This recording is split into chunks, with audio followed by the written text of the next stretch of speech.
Society is concerned with global warming and carbon emissions. Buildings and building construction account for more than half of all CO2 emissions. If we are to reduce emissions, we need to make buildings energy efficient, but we also need to use low-energy methods of achieving this.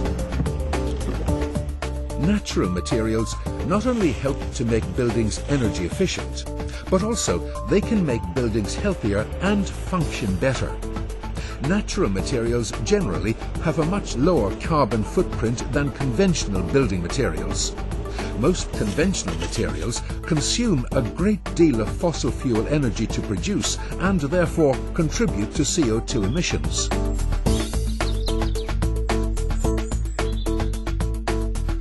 We've been trying to find a method of building that's low carbon and energy efficient, simple and affordable, that uses natural materials. Hemp and lime mixed together seems to answer all of those needs. The technique of construction was developed in France about 10 years ago and used to a small extent there, but actually didn't really take off for some reason. We found out about the technology, did our own research. A number of people came together in the UK and we decided it was something that was commercially viable, and it's taken off to a large extent here. There are probably about 50 hempcrete buildings all over the UK, ranging from a brewery warehouse, a £20 million project, down to individual houses and even people's sort of summer houses in their garden. I mean, it's been used for all sorts of different forms of construction.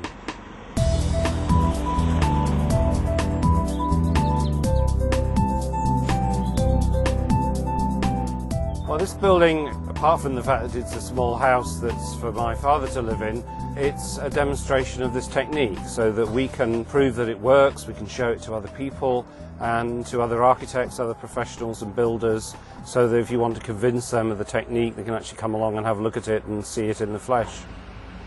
It's quite unique, hasn't been done before in Northern Ireland. So this is us able to test both the processing and the complications and detailing on a building which is for ourselves. The hemp research project was funded by DEFRA to look into hemp, which is a crop, being used as a natural insulation, but here cast with hemp. So this has led to a publication. A book has just recently been published by ourselves and other co-writers. So this is quite timely that this building is now happening exactly at this point. And in fact, we'll probably be even reviewing some of the details that are in that book, because we very much have a hands-on understanding of using the material now.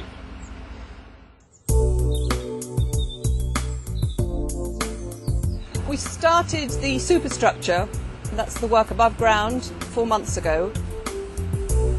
We started off with quite traditional footings, a normal strip footing around the building, and brought it up in block work up to subfloor level, unavoidably using cement, which we had to do and be pragmatic about that. And then we started the primary structure, and what we decided to do was to start off actually with the principle, the posts and the beams holding the roof structure, to end up with a sheltered framework. And that was followed by the stud work around the perimeter, which is then being cast around with the hemp and lime.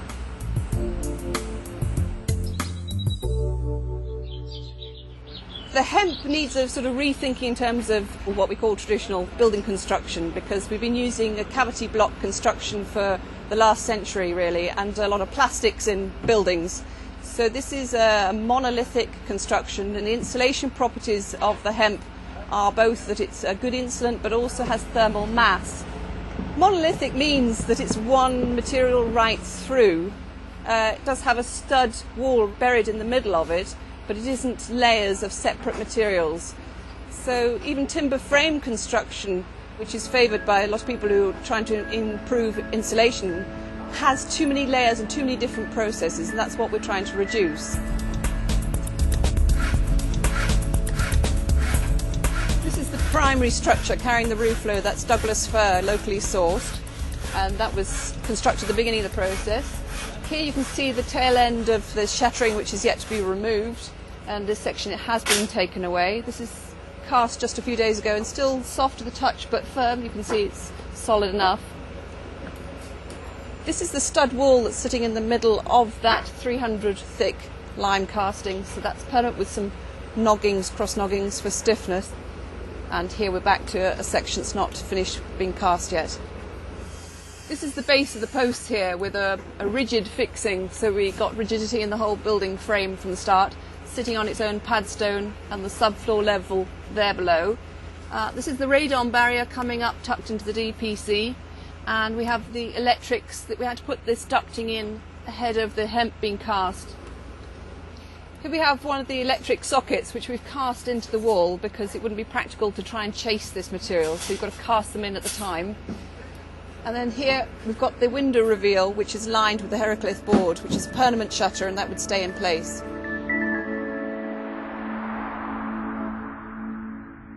The main thing that architects want to know about this is how well does it work from a thermal point of view. So a 300mm thick wall like the one we're building here will provide good enough insulation to meet Part L of the building regulations, depending on whether you're in Northern Ireland or England. And that gives you a U value of somewhere about 0.21 to 23. What we found, though, is that the performance of the building is much better than that indicated simply by the U value because of the thermal mass of the material. So where the tests have been done on completed buildings, they've found that there's almost zero energy required within the building to keep it warm, and that whatever the temperature is doing outside, it stays exactly the same inside. So it actually has a very, very good thermal performance. Also extremely good acoustically, it absorbs sound, and so it's very, very good if you want to reduce the noise in buildings. And it also helps to buffer humidity within the building, so it actually absorbs moisture and means that it reduces the risk of mold growth and condensation in a building. So it's what's known as breathable construction. Now that's a very difficult term to define, but hemp lime really does all of those things, just in one very simple form of construction. We've actually had to import the hemp from a producer and supplier in England. It is actually the waste crop of a hemp. It's a very valuable crop. So it's not the long fibres, it's the outer case chopped up. But fibres are very beneficial in any reinforcement. They have very good properties to bind together a construction.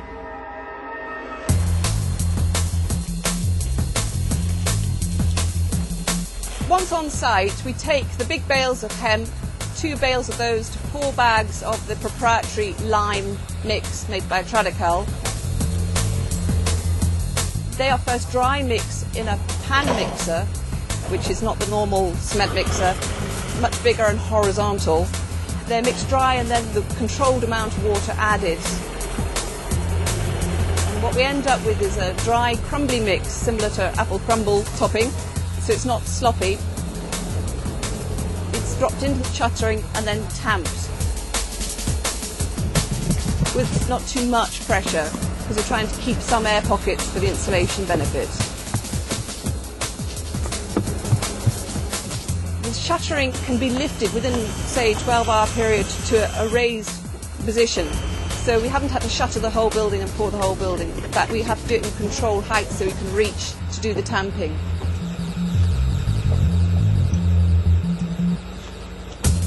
The shuttering comes off quite easily and you end up with quite a smooth surface, particularly if you've tamped quite carefully.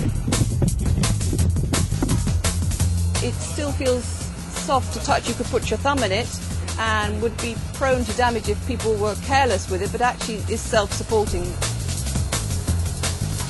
fact, it would hold itself within a few hours, and so it's ready to do a lift above. And that would bind very well with the lift above. You're not getting very rigid seams between the two because you're left with an open texture.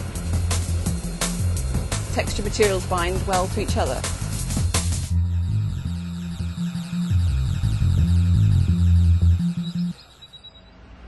I would agree with the build, it's very labour intensive, but there are other techniques for applying hemp, including a spray technique that the French have devised. That would have been too expensive to import that equipment plus the special workers on that. So we've settled on this casting technique. The cost issue is a complicated one because all buildings cost different amounts depending on the current tendering climate and how much builders are going to charge. If someone wants to do a hempcrete building, it's likely to cost more because the builder will be unfamiliar with it, so they're likely to price higher. But the hempcrete part of this building is actually one of the cheapest bits of the building. The materials themselves are very affordable and not expensive at all. Some of the detailing perhaps makes it a bit more expensive, and we're using high performance windows. We're putting twice as much insulation in the roof as we need, so those are more expensive. The actual hempcrete walls themselves, it's very affordable, and it's likely to come down in cost as more of the material is produced. So at the moment we say it's approximately the same as building a concrete block wall with insulation. In the future it's likely to be less than that.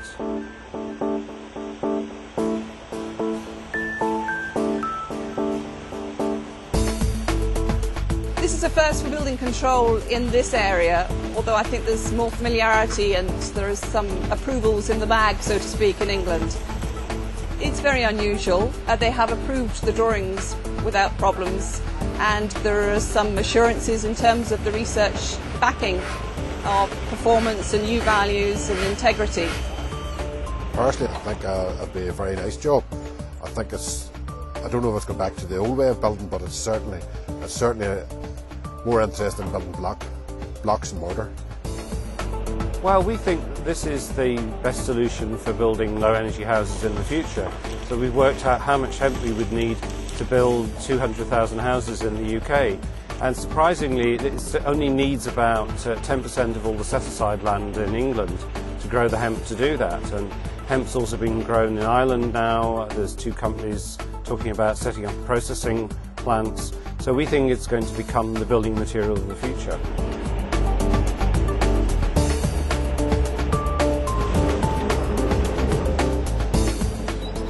Hemp lime is a lightweight construction material that can be used for walls, insulation of roofs and floors, and as part of timber-framed buildings. It provides very good thermal and acoustic performance and offers a genuinely zero carbon contribution to sustainable construction.